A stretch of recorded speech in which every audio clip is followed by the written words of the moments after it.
ഹരേ കൃഷ്ണ. സർവം ശ്രീ രാധാകൃഷ്ണാർപ്പണമസ്തു. കുറേ ദിവസം കൊണ്ട് ഒരു വിഷയം ചർച്ച ചെയ്യുവാൻ ആഗ്രഹിക്കുകയാണ്. മനസ്സിൽ ഓരോ ദിവസവും ഇന്ന് ചെയ്യാമെന്ന് ഇങ്ങനെ തീരുമാനിക്കും. പക്ഷേ അതിങ്ങനെ നീണ്ടു പോയി. അവസാനം ഇന്നാണ് ഭഗവാൻ അതിനൊരു അവസരം തന്നത്. വിഷയം എന്താണെന്ന് വെച്ചാൽ, എന്നോട് നമ്മളുടെ ഗ്രൂപ്പിൽ, നമ്മളുടെ ഈ ചാനൽ കാണുന്ന ഒരാൾ വ്യക്തിപരമായിട്ട് വാട്സപ്പിൽ അധിക സമയമെടുത്ത് എനിക്ക് എഴുതിയിട്ടതാണ് ചില സംശയങ്ങൾ. അപ്പോൾ ഞാനത് വായിച്ചപ്പോൾ അപ്പോൾ തന്നെ അതിന് ഒരു വോയിസ് മെസ്സേജായിട്ട് അതിനൊക്കെ മറുപടി കൊടുക്കണമെന്ന് തോന്നിയെങ്കിലും വളരെ തിരക്കിനിടയിൽ, ബഹളത്തിനിടയിൽ നിന്നപ്പോൾ എനിക്കതിന് അപ്പോൾ സാധിച്ചില്ല. ഏകദേശം ഒരു 3 ആഴ്ചയോളം ആകുന്നു എന്ന് തോന്നുന്നു. അപ്പോൾ ഞാൻ അതിന് മറുപടി കൊടുത്തതാണ്. ഇത് ഞാനൊരു വീഡിയോ ആയിട്ട് ചെയ്യട്ടെ. അപ്പോൾ ഇതേ സംശയമുള്ള ധാരാളം പേർ അത് കേൾക്കാനുണ്ടാവും. അവർക്കും സംശയ ദൂരീകരണം നടക്കുമല്ലോ എന്ന് ചോദിച്ചപ്പോൾ തീർച്ചയായിട്ടും അങ്ങനെ ചെയ്യൂ ടീച്ചറെ എന്നെനിക്ക് റിപ്ലൈ തന്ന ഒരു കുട്ടിയാണെന്ന് തോന്നുന്നു. അപ്പോൾ അതാണ് ഇന്ന് ഞാൻ ചർച്ച ചെയ്യാൻ ഉദ്ദേശിക്കുന്നത്. ഇതിനോടൊപ്പം മറ്റൊരു കാര്യവും പറയട്ടെ. 25-ാം തീയതി, മാർച്ച് 25-ാം തീയതി നമ്മുടെ ഏകാദശി വരികയാണ്. പാപമോചിനി ഏകാദശി. അതിനെക്കുറിച്ച് അടുത്ത ദിവസം തന്നെ വീഡിയോ ഇടുന്നതാണ്. എങ്കിലും എല്ലാവരുടെയും ഓർമ്മയ്ക്ക് വേണ്ടി എന്ന് സൂചിപ്പിച്ചെന്നേ ഉള്ളൂ. അപ്പോൾ ഇവിടെ സംശയം ചോദിച്ചിരുന്നത്, എല്ലാം കൃഷ്ണനായിട്ട് കാണുവാണെങ്കിൽ പിന്നെ എന്തുകൊണ്ടാണ് രാധയിലൂടെ മാത്രമേ ഭഗവാനിലെത്താൻ കഴിയൂ എന്ന് പറയുന്നത്? അപ്പോൾ ഭഗവാനും രാധാദേവിയും രണ്ടല്ലേ? അപ്പോൾ എല്ലാം ഏകം എന്ന ആ അദ്വൈതം എന്ന ഭാവം അവിടെ വരുന്നില്ലല്ലോ. രാധയിലൂടെ കൃഷ്ണനിലേക്ക് എത്തുമ്പോൾ അവിടെ രണ്ടെന്ന ഭാവം വരുന്നുണ്ടല്ലോ എന്ന് ചോദിച്ചിരുന്നു. ഈ സംശയം ചോദിച്ചത് ഞാൻ രാധാറാണിയെ പറ്റി ഒരു വീഡിയോ കഴിഞ്ഞ ആഴ്ചകളിൽ എപ്പോഴോ ചെയ്തു. അതിന് ശേഷമാണെന്ന് തോന്നുന്നു ഇത് സംശയം ചോദിച്ചത്. ഇനി മറ്റൊരു സംശയം, മനുഷ്യ മനസ്സിലെ ഭക്തിയാണ്, ഭക്തിഭാവമാണ് രാധയെങ്കിൽ ആ രാധാദേവി ഉണ്ടായ സ്ഥലം ബർസാനയും മധുവനവും ഒക്കെ ഇപ്പോഴും ഉണ്ടല്ലോ.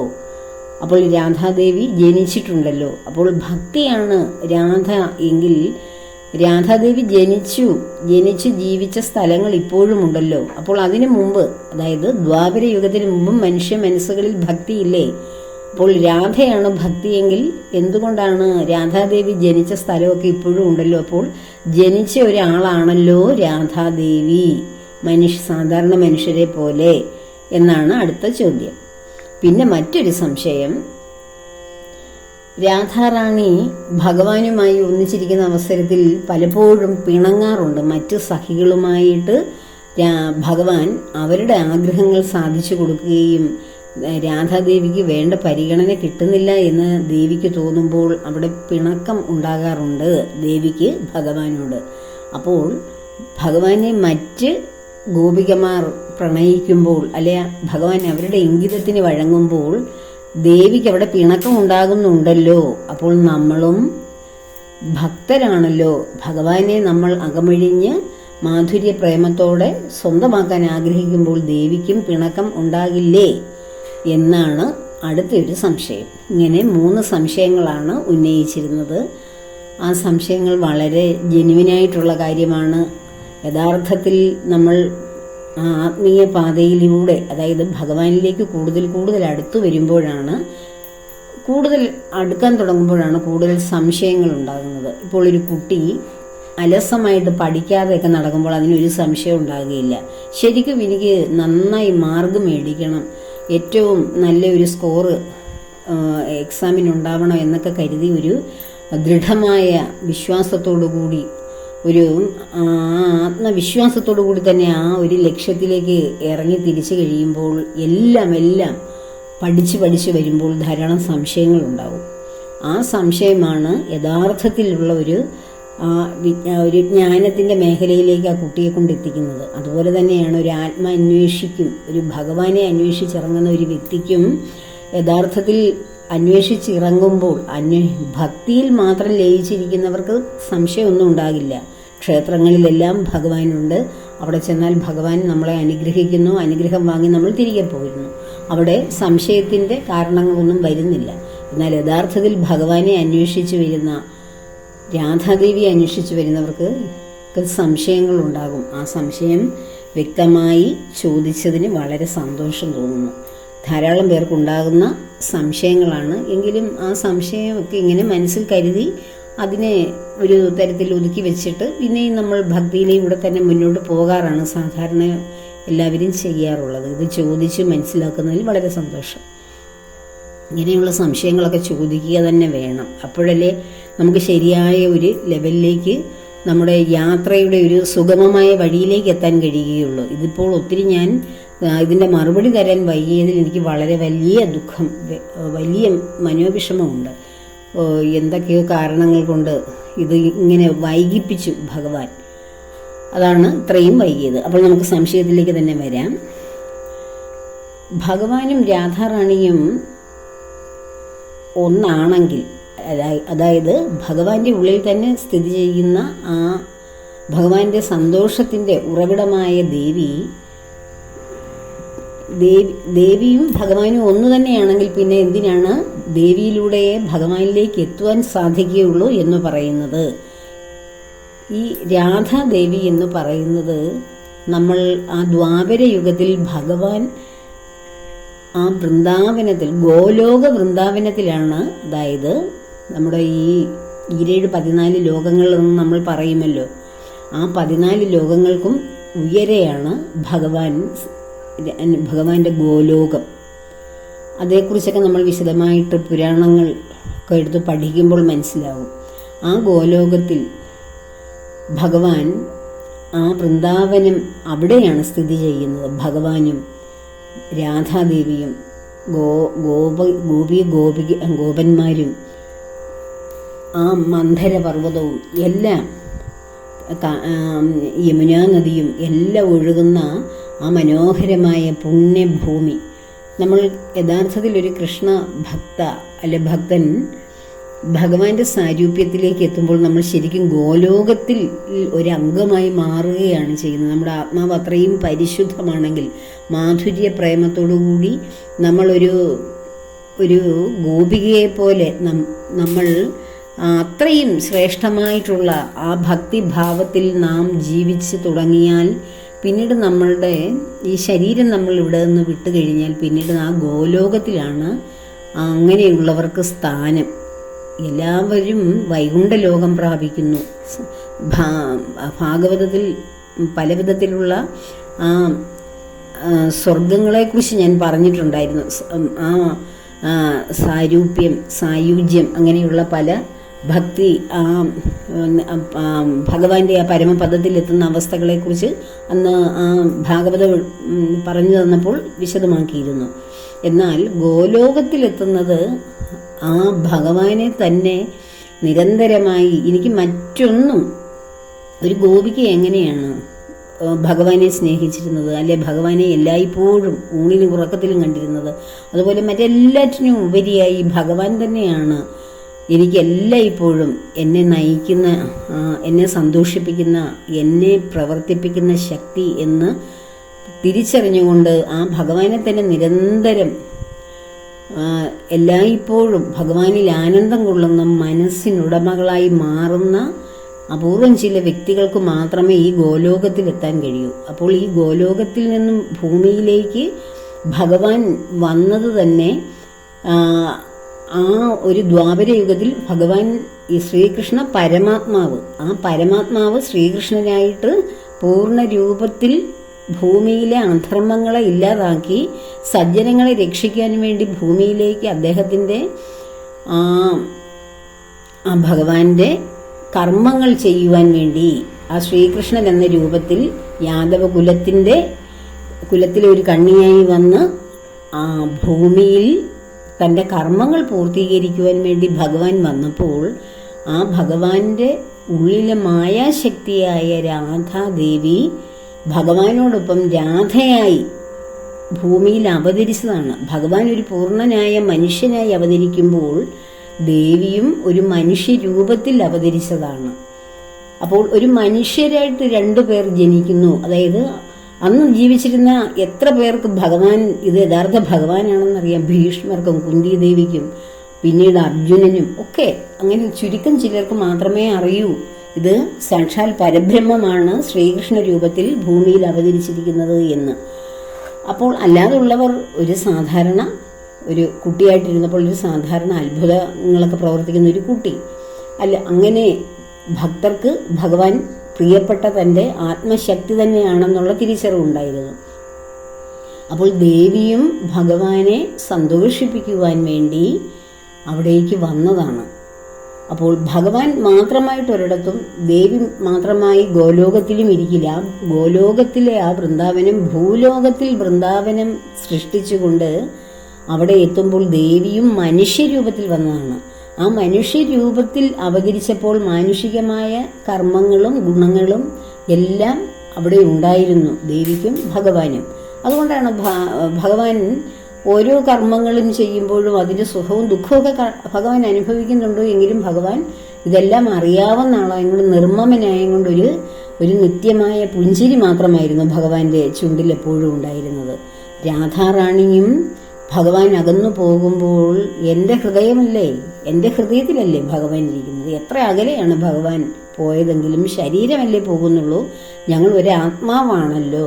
അതുകൊണ്ടാണ് മറ്റു ഗോപികമാരെല്ലാം ഭഗവാൻ മധുരയിലേക്ക് പോകുമ്പോൾ രാധാദേവിയായിരിക്കും ഏറ്റവും കൂടുതൽ ദുഃഖിക്കുന്നതെന്ന് കരുതി എല്ലാവരും രാധയുടെ മുന്നിലേക്ക് കരഞ്ഞുകൊണ്ട് ഓടിച്ചെന്നപ്പോൾ രാധാദേവിയാണ് അവരെയൊക്കെ ആശ്വസിപ്പിക്കുന്നത്. കാരണം ഭഗവാനും രാധാദേവിയും രണ്ടല്ല, ഒന്ന് തന്നെയാണ്. ഈ ഒന്നായിരിക്കുന്ന, അതായത് നമ്മൾ ഭഗവാനിലേക്ക് ചെല്ലുമ്പോൾ ഭഗവാനെ മാത്രം ആശ്രയിച്ച് ചെല്ലുമ്പോൾ അതിനെ പൂർണ്ണമായിട്ട് നമുക്കതിന് പൂർണ്ണമായ ആ ഒരു സമർപ്പണം വരുവാൻ വേണ്ടി ആ ഭക്തിയുടെ ഉദാത്തമായ ഒരു അവസ്ഥയിലേക്ക് നാം എത്തുമ്പോഴാണ് നമ്മൾ രാധാദേവിയുടെ അനുഗ്രഹത്തിന് പാത്രമാകുന്നത്. രാധാദേവി മറ്റു ഗോപികമാരെ പോലെ ആയിരുന്നില്ല. വെച്ചാൽ എല്ലാം പൂർണ്ണമായ സമർപ്പണം, ഒരു പൂർണ്ണമായ ഏറ്റവും ഒരു മനുഷ്യനായിട്ട് മനുഷ്യരൂപത്തിലിരുന്നിട്ടും ഇരിക്കുമ്പോൾ തന്നെ പൂർണ്ണമായ സമർപ്പണമാണ് ഭഗവാനോട്. ഒന്നും പ്രതീക്ഷിക്കാതെ, കാരണം നോക്കിയാലും നോക്കിയില്ലെങ്കിലും ഭഗവാൻ അകന്നു പോയാലും അടുത്തുണ്ടെങ്കിലും എല്ലാം എപ്പോഴും എൻ്റെ ഹൃദയം മുഴുവൻ ഒന്നിനും വേണ്ടിയല്ലാതെ ഭഗവാനെ സന്തോഷിപ്പിക്കുവാൻ വേണ്ടി ഞാൻ ഭഗവാന് സമർപ്പിക്കുന്നു. ആ ഭഗവാന്റെ സന്തോഷമാണ് എൻ്റെ ഹൃദയത്തിൽ നിറയുന്ന ആനന്ദം. ഞാനാകുന്ന ആനന്ദം ഭഗവാൻ അനുഭവിക്കുമ്പോൾ ആ ഭഗവാന്റെ സന്തോഷമാണ് എൻ്റെ ഹൃദയത്തിൽ നിറയുന്നത്. അങ്ങനെ ചിന്തിക്കാൻ ആർക്ക് കഴിയും? രാധാദേവിക്കല്ലാതെ. അപ്പോൾ അത്രയ്ക്കും പ്യുവറായിട്ടുള്ള, അത്രയ്ക്കും ഒരു അൺകണ്ടീഷണലായിട്ടുള്ള സ്നേഹമായിരുന്നു ഭഗവാനും രാധാദേവിയും തമ്മിൽ. അവർ മനുഷ്യരായിട്ട് ജനിച്ചത് കൊണ്ടാണ്, ആ ദ്വാപരയുഗത്തിൽ മനുഷ്യരായിട്ട് ജനിച്ചത് കൊണ്ടാണ് നമ്മൾ ഈ മാനുഷികമായ ചർച്ചകൾക്ക് അവരെ എടുക്കുന്നത് തന്നെ. ആ മാനുഷികമായ പരിധികൾക്ക് അപ്പുറത്ത് നിന്ന് നോക്കുമ്പോൾ ഇവർ നമ്മൾ ഭഗവാന്റെ ഉള്ളിൽ ഉള്ള ഒരു പ്രേരണയിലാണ് ഈ സ്ത്രീ ശക്തി സ്വരൂപമായ ദേവി പ്രപഞ്ചത്തെ ഗർഭം ധരിക്കുന്നതും ഇവിടെ കാണുന്ന ഈ അണ്ടകടാഹങ്ങളെല്ലാം ദേവിയാൽ സൃഷ്ടിക്കപ്പെടുന്നതും. ആ ദേവി തന്നെയാണ് രാധാദേവി. അപ്പോൾ അത് ഭഗവാന്റെ ഉള്ളിലാണ്, യോഗനിദ്രയിലാണ്ട് കിടക്കുന്ന ഭഗവാന്റെ ഉള്ളിലാണ് ഈ ശക്തി ഇരിക്കുന്നത്. ആ ശക്തി ത്രിമൂർത്തികളായിട്ട് മൂന്നായി ഭഗവാൻ മാറുമ്പോൾ 3 വിധത്തിലുള്ള കർമ്മങ്ങൾ അനുഷ്ഠിക്കാൻ 3 രൂപങ്ങളിൽ 3 നാമങ്ങളിൽ ഭഗവാന്റെ ശക്തിയെ വേർതിരിക്കുമ്പോൾ അവരിൽ ഓരോരുത്തരിലും ഈ ശക്തി, ഈ സ്ത്രീ ശക്തിയും ഉണ്ട്.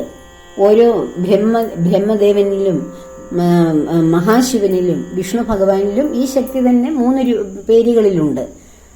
അപ്പോൾ ആ ദേവി, ഈ ശക്തിയാകുന്ന ആ ഭഗവതി ഭഗവാന്റെ ഉള്ളിൽ വസിക്കുകയാണ് ചെയ്യുന്നത്. സാക്ഷാൽ ഭഗവാന്റെ ഉള്ളിൽ വസിക്കുമ്പോൾ നമ്മൾ ആ ഭഗവാനിലേക്ക് എത്ര അടുക്കുമ്പോഴും ഭഗവാൻ നമുക്ക് പിടിതരാതെ, നമുക്ക് പൂർണ്ണമായ ഒരു അനുഗ്രഹം തരാതെ, നമുക്ക് നമ്മളുടെ ആ പ്രാർത്ഥന, നമ്മളുടെ ആ ഭഗവാനോടുള്ള ഭക്തിയുടെ സേവനത്തിന്റെ ഫലമായി ഇടയ്ക്കിടയ്ക്ക് നമ്മളെ അനുഗ്രഹിക്കുകയും എല്ലായ്പ്പോഴും നമ്മൾ പൂർണ്ണമായി ഭഗവാനിലേക്ക് എത്തുന്നില്ല. എത്ര നാമജപമുള്ളവരായാലും എത്ര ഈ ഭക്തിക്ക് വേണ്ടിയിട്ട് അല്ലെങ്കിൽ ആത്മീയ പാതയിലൂടെ പിന്തുടർന്നവർക്കായ ആണെങ്കിലും ഭഗവാന് പ്രാപ്യമല്ല. മഹാമുനികൾ പതിനായിരക്കണക്കിന് വർഷങ്ങൾ തപസ് അനുഷ്ഠിച്ചാൽ പോലും ഭഗവാന് ലഭ്യമല്ല. കാരണം അവരിലും ഉണ്ട് പൂർണ്ണമായ സമർപ്പണമില്ലാത്ത ചില അവസ്ഥകൾ, മാനുഷികമായിട്ടുള്ള ഇന്ദ്രിയങ്ങളിൽ നിന്ന് ലഭിക്കുന്ന ചില അനുഭവങ്ങൾ, ജീവിക്കുകയാണെന്നുള്ള അനുഭവങ്ങൾ സർവവും ത്യജിച്ച് മഹാമുനികളായിട്ട് മാറുന്ന, അതായത് എല്ലാ ബന്ധങ്ങളും ഉപേക്ഷിച്ച് പൂർണ്ണമായിട്ട് പോകുന്ന ആ ഒരു ഭഗവാനെ മാത്രം ലക്ഷ്യമാക്കി പോകുന്ന ശ്രീ ആദിശങ്കരനെ പോലെയൊക്കെയുള്ള അപൂർവം ചിലർക്ക് മാത്രം ലഭ്യമാകുന്നതാണ് ആ ഭഗവത് സായുജ്യം. നമ്മുടെ കുറൂരമ്മയല്ലേ അതിന് ഏറ്റവും നല്ല ഉദാഹരണം. ഈ കഴിഞ്ഞ ദിവസങ്ങളിൽ, കഴിഞ്ഞ ആഴ്ചയിലായിരുന്നു കുറൂരമ്മയുടെ ജന്മദിനം. അപ്പോൾ ആ കുറൂരമ്മയെക്കുറിച്ച് അന്നൊരു വീഡിയോ ചെയ്യണമെന്ന് എനിക്ക് വലിയ ആഗ്രഹമായിരുന്നു, പക്ഷേ സമയം കിട്ടിയില്ല. അപ്പോൾ ആ അമ്മ എന്തുകൊണ്ടാണ് ഭഗവാന്റെ മടിയിൽ കിടന്ന് ഭഗവാനിൽ തന്നെ ലയിച്ച് തൻ്റെ ശരീരം പോലും ബാക്കി വയ്ക്കാതെ ഭഗവാനിൽ ലയിച്ച് ചേർന്നത്? വേറെ ആരുമില്ലാത്ത അവസ്ഥയിലാണ്. ഇനിയും ഭൂമിയിൽ ആരുമില്ല, അമ്മയ്ക്ക് ആരുമില്ല, ഇനി ഭഗവാനല്ലാതെ ഒരു രക്ഷയില്ല. ഇങ്ങനെയുള്ള ആ സമർപ്പണം വരുന്ന 1, 2, 3 പേര് വിരലിൽ എണ്ണാവുന്നവർ മാത്രമാണ് ആ ഭഗവത് സായുജ്യത്തിലെത്തുന്നത്. അവരാണ് എപ്പോഴും ഭഗവാനോടൊപ്പം ഗോലോക വൃന്ദാവനത്തിൽ ഗോപികയായി ഭഗവാനെ കണ്ടും തൊട്ടും ഭഗവാന്റെ ചിരി കണ്ടും ആ വീണുനാദം കേട്ടും ആ ഭഗവാന്റെ ഓരോ ലീലകൾ കണ്ട് എപ്പോഴും അവരുടെ ആ പരിശുദ്ധമായ ആത്മാവ് എല്ലായ്പ്പോഴും ആനന്ദത്തിലാറാടും. അപ്പോൾ അങ്ങനെ ആ പൂർണ്ണമായ സമർപ്പണം, ഓർമ്മയായ കാലം മുതൽ ഭഗവാൻ മാത്രമാണ് എനിക്ക് ഏക ആശ്രയം എന്ന് ആഗ്രഹിച്ചിരുന്ന കുറൂരമ്മയ്ക്ക് ആ ഭഗവാൻ അങ്ങനെ ഒരു അവസ്ഥയിലേക്ക് എത്തിക്കുകയാണ് ചെയ്യുന്നത്. ഇവിടെ ഗോപികമാരും അതുപോലെ തന്നെ അവർക്ക് അവരുടെ കർമ്മങ്ങളെല്ലാം ധാരാളമുണ്ട് ഭൗതിക ജീവിതത്തിൽ. എന്നാലും ആ കർമ്മങ്ങൾക്കിടയിലും, അതാണൊരു പ്രാധാന്യം, തൻ്റെ കർമ്മങ്ങൾക്കിടയിലും ഭഗവാൻ തന്നെയാണ് ഞങ്ങളുടെ മനസ്സിനെ സന്തോഷിപ്പിക്കുകയും ആനന്ദിപ്പിക്കുകയും, ഞങ്ങൾക്ക് ഭഗവാന്റെ ചിന്തകളല്ലാതെ വേറൊന്നുമില്ല. ഭഗവാനെ കാണാത്തപ്പോൾ ഭഗവാന്റെ കാര്യങ്ങൾ പറഞ്ഞും കാണുമ്പോൾ ഭഗവാനെ കണ്ട് ആനന്ദിച്ചും അവർ ഇങ്ങനെ നിരന്തരം ഭഗവത് സ്മരണയിൽ ആ ഭഗവാനുമായിട്ടുള്ള നിരന്തരമായ സമ്പർക്കത്തിലിരിക്കുന്നു. അപ്പോൾ ഇവിടെ പറഞ്ഞത് ആ ഭഗവാനും ദേവിയും രണ്ടാണ് എന്ന ഭാവം വരുന്നത്. ആ ഭാവം വരുന്നില്ല. അവർ രണ്ടുപേരും ഒരാൾ തന്നെയാണ്. ഒരൊറ്റ ഒരു ശക്തി, ഒരു പരമാത്മ ചൈതന്യം. ഇവിടെ പ്രകൃതി, ഈ പ്രപഞ്ചം, അഖിലാണ്ടങ്ങൾ സൃഷ്ടിച്ച ആ ബ്രഹ്മ ചൈതന്യം ഇവിടെ എന്താണോ അനാദിയിൽ ഉണ്ടായത്, ആ ചൈതന്യമാണ് സാക്ഷാൽ ഭഗവാനായി പരമാത്മ ചൈതന്യമായ ശ്രീകൃഷ്ണ പരമാത്മാവായിട്ടൊരു രൂപത്തിൽ വന്നത്. അപ്പോൾ മറ്റനേകം കോടാനുകോടി അവതാരങ്ങൾ ഭഗവാന്റെ ഉണ്ടെങ്കിലും ഭഗവാൻ പൂർണ്ണമായ ഒരു അവതാരം എടുക്കുന്നത് ശ്രീകൃഷ്ണ അവതാരത്തിലാണ്. അപ്പോൾ ആ പൂർണ്ണ അവതാരമായ ഭഗവാന്റെ ഉള്ളിലെ ആ ശക്തിയാണ് ഈ പ്രപഞ്ചത്തെ സൃഷ്ടിക്കുവാൻ വേണ്ടി ഭഗവാന്റെ ഉള്ളിലെ പ്രേരണയാണ് രാധാദേവി എന്ന പേരിൽ ശ്രീകൃഷ്ണനോടൊപ്പം ഭൂമിയിൽ അവതരിച്ചത്. അത് രണ്ടല്ല, ഒന്ന് തന്നെയാണ്. കാരണം നമ്മൾ ഭഗവാനെ അന്വേഷിച്ച് ചെല്ലുമ്പോൾ നമ്മൾ രാധാദേവിയെ പ്രത്യേകിച്ച് അന്വേഷിക്കേണ്ട ഒരു അവസ്ഥ വരുന്നില്ല. പക്ഷേ ഭഗവാനിലേക്ക് എത്തുവാൻ നമുക്ക് എന്തെങ്കിലും തടസ്സം ഇനി നമ്മുടെ ഉള്ളിൽ നമുക്കത് എത്താനുള്ള ദൂരം പിന്നെയും വർദ്ധിക്കുന്നു എന്ന് തോന്നുന്ന ആ സമയങ്ങളിൽ എന്തുകൊണ്ടാണ് എന്നെ ഭഗവാൻ ഇത്രയും ഞാൻ ഭഗവാനോട് അടുത്തിട്ടും ഭഗവാൻ എന്നോട് അടുക്കാത്തത് എന്തുകൊണ്ടാണ്? നമ്മൾ ഭഗവാനോട് ഒരുപാട് അടുക്കുന്നെങ്കിലും ഭഗവാൻ നമ്മോട് അടുത്താൽ മാത്രമേ ആ ദൂരം കുറയുകയും ഭഗവാനും നമ്മളും തമ്മിലുള്ള ആ കോണ്ടാക്ട്സ് പൂർണ്ണമാവുകയും ചെയ്യത്തുള്ളൂ. അപ്പോൾ അതിനുള്ള തടസ്സം എന്താണെന്ന് നമ്മൾ മനസ്സുകൊണ്ട് അന്വേഷിക്കുമ്പോൾ നാം ചെന്നെത്തുന്നത് ഈ ദേവിയിലാണ്. നമ്മെ ശരീരം സൃഷ്ടിച്ച, ഈ പ്രകൃതിയെ സൃഷ്ടിച്ച, ഇവിടെ വേണമെന്ന നിലനിൽപ്പിന് വേണ്ടുന്ന എല്ലാം തന്ന് നമ്മെ ദൈനംദിനം നിലനിർത്തുന്ന ആ ശക്തി, ഈ ശരീരം, ആ പഞ്ചപ്രാണനടങ്ങുന്ന ഈ ശരീരം ആണ് ദേവി, രാധാദേവി. ഈ ശരീരമില്ലാതെ ആത്മചൈതന്യം നിലനിൽക്കുമോ? ആത്മചൈതന്യം നിലനിൽക്കുമോ ശരീരമില്ലാതെ? അപ്പോൾ അതുകൊണ്ടാണ് ഭഗവാനിലേക്ക് പോകണമെങ്കിൽ ഈ ശരീരമാകുന്ന രാധയിലൂടെ കടന്നു വേണം ഭഗവാനിലെത്തുവാൻ. ഈ രാധയും നാം തന്നെയാണ്. നമ്മുടെ ഉള്ളിലിരിക്കുന്ന പരമാത്മ ചൈതന്യമായ ആ ബോധം, ആ ശ്വാസം, അതും ഭഗവാനാണ്. ഭഗവാനും രാധാദേവിയും നമ്മിൽ തന്നെയുണ്ട്. നാം രണ്ടാണോ? ഇപ്പം ഞാൻ എന്ന് പറയുന്നത് രണ്ടാണെന്ന് നമുക്ക് തോന്നുന്നത് ഈ ശരീരം ഒന്ന്, അതിലിരിക്കുന്ന ബോധചൈതന്യം മറ്റൊന്ന് എന്ന് തോന്നുമ്പോഴാണ്. പക്ഷെ ഈ ബോധം നിലനിൽക്കാൻ എന്ത് വേണം? ശരീരം വേണം. ഒരു ക്ഷേത്രമുണ്ടെങ്കിലല്ലേ അതിനുള്ളിൽ ക്ഷേത്രജ്ഞനെ പ്രതിഷ്ഠിക്കാൻ കഴിയൂ എന്ന് പറഞ്ഞതുപോലെ ഈ രാധാദേവിയാകുന്ന ഈ ശരീരം നമ്മൾക്ക് നിലനിന്ന് പോയാൽ മാത്രമേ ഇതിനുള്ളിൽ പരമാത്മ ചൈതന്യമായ ശ്രീകൃഷ്ണ പരമ്പൊരുൾ ഇതിൽ നിന്ന് പ്രകാശിക്കുകയുള്ളൂ. അങ്ങനെ പ്രകാശിക്കുമ്പോൾ ശരീരവും ആ ആത്മചൈതന്യവും ഒന്ന് തന്നെയാണ്, അത് രണ്ടല്ല, ഒന്നാണ്. കാരണം എന്താണ്? ഈ പരമാത്മ ചൈതന്യം നിലനിൽക്കണമെങ്കിൽ ശരീരം വേണം. ശരീരം പ്രവർത്തിക്കണമെങ്കിൽ, അതായത് സചേതനമായി ശരീരം ജഡമാകാത്ത വിധത്തിൽ സചേതനമായി ഇരിക്കണമെങ്കിൽ ഈ ആത്മചൈതന്യവും ഇതിൽ വേണം. അപ്പോൾ ആത്മചൈതന്യം ഉണ്ടെങ്കിൽ മാത്രമേ ശരീരം പ്രവർത്തിക്കുന്നുള്ളൂ. ശരീരമുണ്ടെങ്കിൽ മാത്രമേ ആ ആത്മാവിന് ആ ശരീരത്തിൽ പ്രവർത്തിക്കാനും നിലനിൽക്കുവാനും കഴിയുകയുള്ളൂ.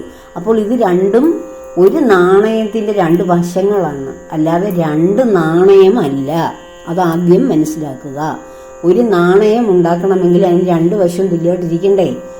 അല്ലെങ്കിൽ ഏറിയും കുറഞ്ഞും ഒക്കെ ഇരുന്നാൽ അത് നാണയമാവുമോ? ഇല്ലല്ലോ. അപ്പോൾ ഇത് ഒന്ന് തന്നെയാണ്. ആ ഒരു തിരിച്ചറിവിലൂടെ കടന്നു പോവുക. ഈ രാധാദേവിയെക്കുറിച്ച് ഞാൻ അന്നൊരു വീഡിയോ, അവസാനമായിട്ട് ഞാനൊരു വീഡിയോ മുമ്പ് ഈ അടുത്തിടയ്ക്ക് ചെയ്തിട്ടുണ്ട്. അത് കുറച്ചുകൂടി ഒന്നുകൂടി കേൾക്കുക. അപ്പോൾ കുറച്ചുകൂടി കാര്യങ്ങൾ മനസ്സിലാവും. നമ്മുടെ ഈ ശ്വാസമാണ് രാധാറാണി. ശരീരത്തിലല്ലേ ശ്വാസം നിലനിൽക്കുന്നത്? ആ ശ്വാസം നിലനിന്നാലും ശരീരം പ്രവർത്തിക്കില്ല.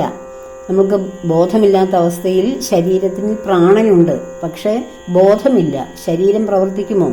ശരീരത്തിന്റെ ശ്വാസഗതികളൊക്കെ കാണും, ജീവൻ പ്രവർത്തനങ്ങളുണ്ടാവും, പക്ഷെ കർമ്മങ്ങളുണ്ടോ? ഇല്ല. അപ്പോൾ ആ കർമ്മങ്ങൾ നടക്കണമെങ്കിൽ ഈ രാധയാകുന്ന ശരീരത്തിൽ ഭഗവാൻ ശ്രീകൃഷ്ണനാകുന്ന ആത്മചൈതന്യം വേണം. അത് മനസ്സിലാക്കിയാൽ രാധയും കൃഷ്ണനും രണ്ടല്ല. പിന്നെ രാധാറാണി പിണങ്ങുമോ? മറ്റുള്ള ഗോപികമാർ പിണങ്ങിയല്ലോ, അപ്പോൾ രാധാറാണി നാം ഭഗവാനിലേക്ക് അടുക്കുമ്പോൾ നമ്മോട് പിണങ്ങില്ലേ എന്ന് ചോദിച്ചു. ഞാൻ ഇത്രയും വിശദീകരിച്ചതിൽ നിന്ന് രാധാറാണി പിണങ്ങുമോ എന്ന് ആലോചിച്ച് നോക്കൂ. ഇല്ല. എന്തുകൊണ്ടാണ് പിന്നെ ഗോപികമാർ, നമ്മൾ അഷ്ടപതിയൊക്കെ എങ്ങനെ ഉണ്ടായി? രാധാദേവിയുടെ പിണക്കവും ആ പിണക്കം പരിഹരിക്കുവാൻ വേണ്ടി ഭഗവാൻ കാട്ടുന്ന ലീലകളും ഒക്കെയാണല്ലോ. സഖിമാരും ഭഗവാനും രാധാറാണിയും ഒക്കെയുള്ള ആ ഒരു പിണക്കവും ഇണക്കവും ഒക്കെയാണ് ജയദേവ കവികളുടെ ഗീതഗോവിന്ദ അഷ്ടപതി. അതൊക്കെ എങ്ങനെയുണ്ടായി? ആ പിണക്കമൊക്കെ എങ്ങനെയുണ്ടായി? സാക്ഷാൽ ഭഗവാനും ഭഗവാന്റെ ഉള്ളിലുള്ള ആ ശക്തിയും മനുഷ്യരൂപത്തിലാണ് ഭൂമിയിൽ അവതരിച്ചത് എന്ന് ഞാൻ മുന്നേ പറഞ്ഞു. അപ്പോൾ മാനുഷികമായ എല്ലാ സുഖദുഃഖങ്ങളും അവർ അനുഭവിക്കുന്നു എന്ന് നമ്മെ ബോധ്യപ്പെടുത്തുകയാണ് ചെയ്യുന്നത്. എന്നാലേ ഒരു യഥാർത്ഥ ധർമ്മശാലിയായ ഒരു മനുഷ്യൻ എങ്ങനെയാണ് ധർമ്മത്തെ നിലനിർത്തി അധർമ്മത്തെ ഉന്മൂലനം ചെയ്യുന്നത് എന്ന് ഭഗവാൻ കാണിച്ചു തരണമെങ്കിൽ അദ്ദേഹം ഒരു മനുഷ്യനായിട്ട് തന്നെ, പൂർണ്ണ മനുഷ്യന്റെ എല്ലാ വികാര വിചാരങ്ങളോടും കൂടി ജീവിച്ചു. എങ്കിലും അദ്ദേഹം ഒന്നിലും സംഘം ചെയ്തിരുന്നില്ല.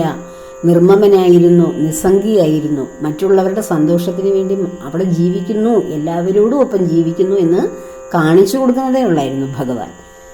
അപ്പോൾ ആ ഭഗവാനും അതേ രൂപത്തിൽ തന്നെ, മനുഷ്യ രൂപത്തിൽ തന്നെ രാധാദേവിയും ജനിച്ചപ്പോൾ രാധാദേവി മറ്റു ഗോപികമാരുടെ മുന്നിൽ അതൊരു സ്ത്രീ, ഒരു മനുഷ്യ രൂപത്തിൽ ജനിച്ചപ്പോൾ സ്ത്രീ സഹജമായ ഒരല്പം ഒരു പിണക്കം വന്നതേ ഉള്ളൂ.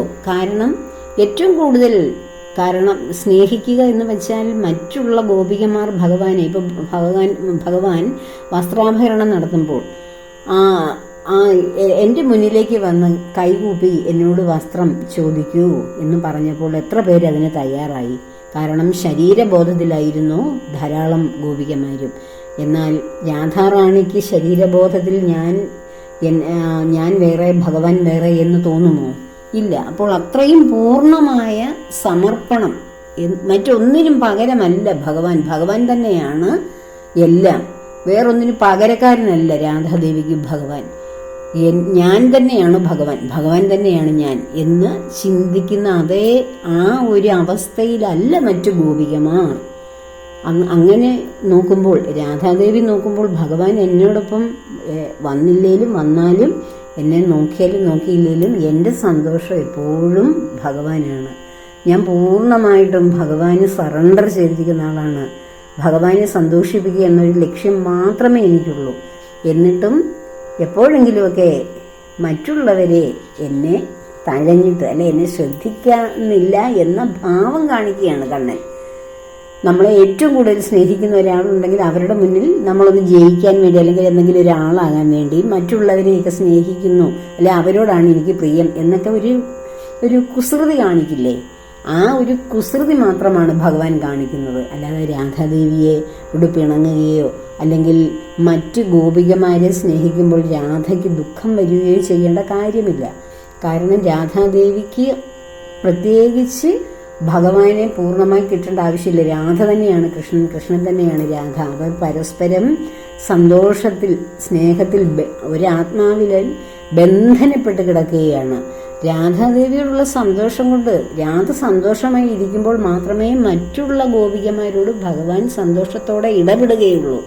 രാധാദേവി ദുഃഖിതയായിരിക്കുമ്പോൾ മറ്റു ഗോപികമാരെ സന്തോഷിപ്പിക്കാൻ ഭഗവാന്റെ കയ്യിൽ സന്തോഷം ഉണ്ടാവുകയില്ല.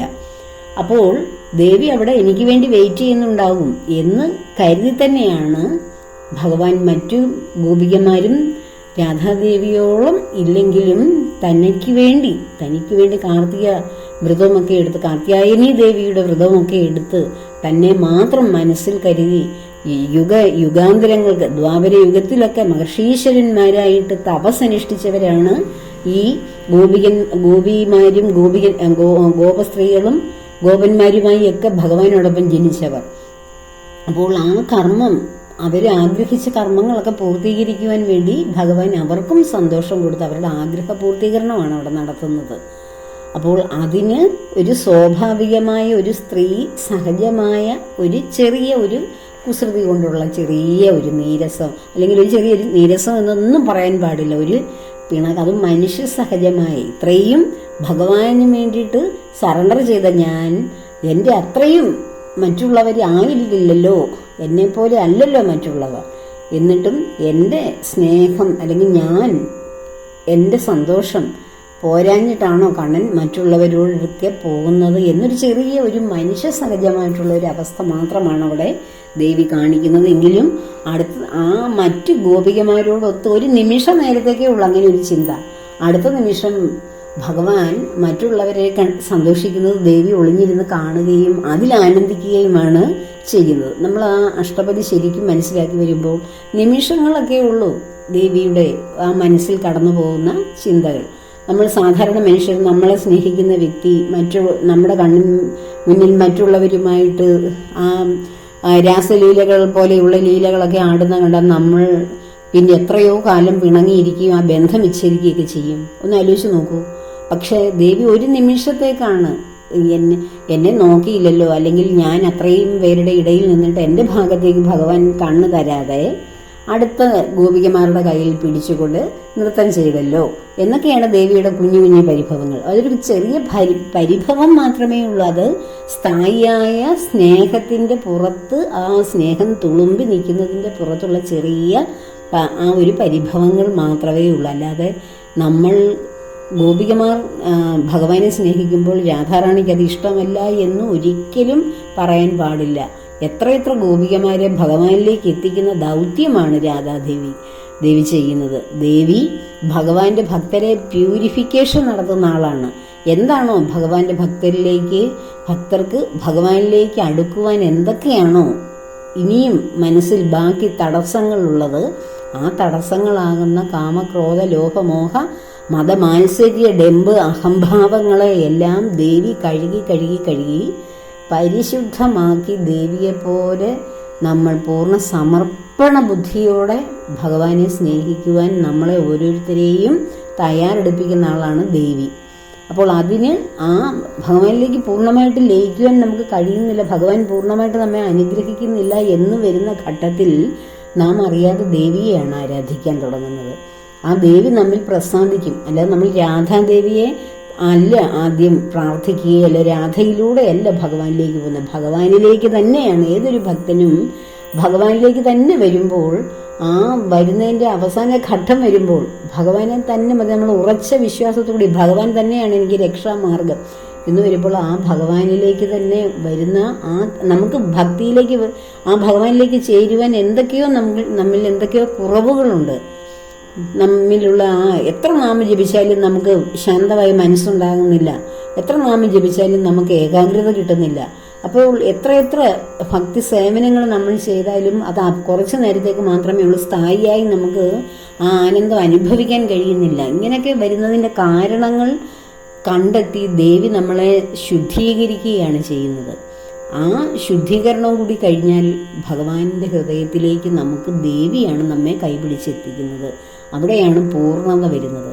ഒരിക്കലും ദേവി ഭഗവാനെ സ്നേഹിക്കുന്ന ഭക്തരോട് വെറുപ്പ് കാണിക്കുകയില്ല. അതൊരു മനുഷ്യ സഹജമായ അല്പനിമിഷത്തേക്ക് തോന്നിയ ചെറിയൊരു ഒരു കുസൃതി, അത്രയേ ഉള്ളൂ. അത് ഭഗവാനും അങ്ങനെ തന്നെ രാധാദേവിയെ സന്തോഷിപ്പിക്കുവാനല്ല, രാധയുടെ പിണക്കം കാണുവാനും.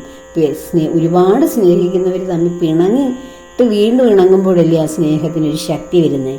എന്നും സ്നേഹിക്കുന്നവർ ഒരേപോലെ സ്നേഹിച്ചാൽ ആ സ്നേഹത്തിനൊരു ഓളം ഉണ്ടാവില്ല, ഒരു ശക്തി ഉണ്ടാവില്ല. ഇടയ്ക്കിടയ്ക്ക് പിണങ്ങിയിട്ട് വീണ്ടും ഇണങ്ങുമ്പോൾ ഉണ്ടാകുന്ന ആ സ്നേഹത്തിൻ്റെ തീവ്രത അതൊരു വല്ലാത്തൊരു അനുഭവമാണ്. അത് ഭഗവാൻ അനുഭവിക്കുവാൻ വേണ്ടിയാണ് ദേവിയെ ഇടയ്ക്കിടയ്ക്ക് ഇങ്ങനെയൊക്കെയുള്ള ഒരു ചെറിയ കുസൃതി ദേവിയോട് കാണിക്കുന്നത്. എന്തുമാത്രമാണ് ദേവി എന്നെ സ്നേഹിക്കുന്നതെന്ന് അറിയുവാൻ വേണ്ടി രുക്മിണി ദേവിയോട് ഭഗവാൻ ചോദിക്കുന്നത് ഭാഗവതത്തിലുണ്ട്. ദേവി എന്നെ പോലെയുള്ള ഈ യാദവ് വംശക്കാരനായ രാജകുലത്തിലെങ്ങും പെടാത്ത എന്നെ എന്തിനാണ് ദേവിക്ക് അനുയോജ്യനാണോ? ആ ശിശുപാലിനെ പോലെയുള്ള യോഗ്യരായിട്ടുള്ളവരൊക്കെ അല്ലേ? ഇനിയും സമയം വൈകിട്ടില്ല, അവരെ അദ്ദേഹത്തിനെയോ അല്ലെ മറ്റാരെങ്കിലുമൊക്കെ വിവാഹം കഴിച്ച് ദേവിക്ക് സന്തോഷമായി ജീവിക്കരുതോ എന്നൊക്കെ ചോദിക്കുന്ന ഭഗവാൻ, അതൊരു മനുഷ്യ സഹജമായിട്ടുള്ളൊരവസ്ഥയാണ്. ഭഗവാൻ രുക്മിണി ദേവിയോട് ചോദിക്കുന്നുണ്ട് ഒരു ദിവസം. അപ്പോൾ ആ സ്നേഹം എന്തുമാത്രമാണ് എന്നെ രുക്മിണി ദേവി സ്നേഹിക്കുന്നത്. ഭഗവാൻ അറിയരുതോ രുക്മിണി ദേവി തൻ്റെ ഹൃദയമാണെന്ന്, തൻ്റെ ആത്മാവാണെന്ന്, അഷ്ടലക്ഷ്മിമാരിൽ ഒരാളാണെന്ന് അറിയാം. എങ്കിലും മനുഷ്യ സഹജമായിട്ടുള്ള ആ മനുഷ്യനായിട്ട് ജനിച്ചപ്പോൾ മനുഷ്യ സഹജമായ ആ സ്നേഹത്തിൻ്റെ അളവൊന്ന് അറിയുവാൻ വേണ്ടിയാണ് അങ്ങനെ ചോദിക്കുന്നത്. ചോദിച്ച മാത്രയിൽ ഇത് ഓർക്കാപ്പുറത്ത് ഇതൊക്കെ കേട്ട ദേവി എന്ത് ചെയ്തു? മോഹാലസ്യപ്പെട്ട് ഭഗവാന്റെ മുന്നിൽ തന്നെ വീഴാൻ ഭാവിച്ചപ്പോൾ ഭഗവാനാണ് ദേവിയെ എടുത്ത് തൻ്റെ മടിയിൽ കിടത്തി ആശ്വസിപ്പിച്ച് മുഖത്ത് വെള്ളമൊക്കെ തളിച്ച് ദേവിയെ ഉണർത്തിയെടുത്തത്. അപ്പോൾ ഞാൻ വെറുതെ ദേവിയുടെ ഉള്ളിൽ എന്നോടുള്ള സ്നേഹത്തിൻ്റെ അളവറിയുവാൻ വേണ്ടി ഞാൻ വെറുതെ തമാശ പറഞ്ഞതല്ലേ എന്നൊക്കെയാണ് ഭഗവാനോട് പറയുന്നത്. സത്യമല്ലേ അത് മനുഷ്യ സഹജമല്ലേ? അപ്പോൾ ഭഗവാൻ സാക്ഷാൽ ശ്രീ പരമാത്മ ചൈതന്യമാണെങ്കിലും മനുഷ്യരൂപത്തിൽ എത്രയോ കുസൃതികൾ കാട്ടി യശോദാമ്മയെ ഒരു പരുവാക്കിയ ആളാണ്. ആ കുസൃതികൾക്കിടയിലും ആ ലോകത്തിൻ്റെ പ്രജാപതിയായി ഭഗവാൻ മാറുന്ന ഞാനാണ് ഈ പ്രപഞ്ച സൃഷ്ടാവ് എന്ന് കാണിക്കുന്ന ലോകതത്വം അല്ലെ പ്രപഞ്ചതത്വം പല അമ്മയോട് കാണിക്കുന്ന പല ലീലകളിലും നമുക്ക് കാണാൻ കഴിയും. അപ്പോൾ വെറും ലീലകൾ ആടുകയും ചെയ്യും, യഥാർത്ഥ തത്വം വിളംബരം ചെയ്യുന്ന ലീലകളും ഭഗവാൻ ആടുന്നുണ്ട്. അപ്പോൾ വെറും ലീലകളും യഥാർത്ഥത്തിലുള്ള ലീലകളും ഭഗവാൻ ആടുന്ന ഭഗവാന് അപ്പോൾ രണ്ടും ഭഗവാന് പറ്റും. മാനുഷികമായിട്ടുള്ള കർമ്മങ്ങളും ആ യഥാർത്ഥത്തിലുള്ള ബ്രഹ്മചൈതന്യത്തിൻ്റെ യഥാർത്ഥ ശക്തി അല്ലെങ്കിൽ യഥാർത്ഥ ജ്ഞാനം പ്രദാനം ചെയ്യുന്ന ഈ ഭഗവാൻ തന്നെയാണ് ഭഗവത്ഗീത അർജുനനാകുന്ന നമുക്ക് ഓരോരുത്തർക്കും ഉപദേശിച്ചു തന്നതും. അപ്പോൾ ഇതെല്ലാം ഭഗവാന് സാധ്യമാണ്. കാരണം ഭഗവാനാണ്. ഭഗവാൻ എന്ന വാക്കിൻ്റെ തന്നെ അർത്ഥം എന്താണ്? അസാധ്യം. ഇവിടെയുള്ള മനുഷ്യർക്കല്ലേ, ഭഗവാനെ ഭജിക്കുന്നവർക്ക് ഭഗവാനെ അഷ്ട ഐശ്വര്യങ്ങളൊക്കെ ലഭിക്കും. പക്ഷെ ഭഗവാനാകാൻ കഴിയുമോ? ഇല്ല. അപ്പോൾ ഇതൊക്കെയാണ് സംശയ നിവർത്തിക്കുള്ള മറുപടികൾ. ഇനിയും സംശയം ബാക്കി തോന്നുന്നു എങ്കിൽ വീണ്ടും ചോദിക്കുക. യാതൊരു വിഷമവും കൂടാതെ ഞാൻ പറഞ്ഞു തരും. അപ്പോൾ എനിക്ക് ഇപ്പോൾ തോന്നിയ കുറച്ച് ആശയങ്ങളാണ്. അപ്പോൾ ഇതിനേക്കാളും കുറച്ചും കൂടി ക്ലാരിറ്റിയോടുകൂടി എനിക്ക് അപ്പോൾ തന്നെ ആ വായിച്ച സമയത്ത് തന്നെ പറഞ്ഞു തരാൻ കഴിയുമായിരുന്നു. പക്ഷെ ആ സാഹചര്യം അതിനനുകൂലമായിരുന്നില്ല സംസാരിക്കാൻ. അപ്പോൾ ഭഗവാൻ തരുന്ന ഓരോ അവസരങ്ങളിലും ഭഗവാൻ തരുന്ന ചിന്തകളാണ്. ഇത്രയും കേട്ടിട്ടും സംശയം ബാക്കി നിൽക്കുന്നുവെങ്കിൽ വീണ്ടും ചോദിക്കുക, പറഞ്ഞു തരുന്നതാണ്. അപ്പോൾ ഭഗവാന്റെയും രാധാദേവിയുടെയും, അതായത് നമ്മുടെ ശരീരവും ആത്മാവും ഒന്നിച്ചു ചേരുന്ന ആ അവസ്ഥ, ആത്മചൈതന്യത്തിൻ്റെ ആഗ്രഹം അനുസരിച്ച് ശരീരം മുന്നോട്ട് പോകുന്നു. അല്ലെങ്കിൽ ആത്മചൈതന്യത്തെ മാത്രം ആശ്രയിച്ചുകൊണ്ട് നമ്മൾ ഭൂമിയിലെ കർമ്മങ്ങൾ അനുഷ്ഠിക്കുന്നു. ആ അവസ്ഥ അതൊരു ഒത്തുചേരലാണ്. രാധയും കൃഷ്ണനും ഒത്തുചേരുന്നത് പോലെ, പ്രകൃതിയും പുരുഷനും ഒത്തുചേരുന്നത് പോലെ നമ്മുടെ ശരീരവും ആത്മാവും ഒത്തുചേരുന്നു. ഈ ആത്മചൈതന്യത്തിൻ്റെ രണ്ടുപേരും ഒരേ ശക്തി തന്നെയാണ്. ഈ പ്രപഞ്ച സൃഷ്ടിക്ക് വേണ്ടി ഭഗവാൻ നിയോഗിച്ച പ്രകൃതീശ്വരിയായ സ്ത്രീ ശക്തി സ്വരൂപം. അതിൻ്റെ എല്ലാം ആത്മാംശമാണ് ഓരോ ശരീരവും എടുത്തു വരുന്ന ഓരോ ബോധചൈതന്യം. അപ്പോൾ ഈ പ്രപഞ്ച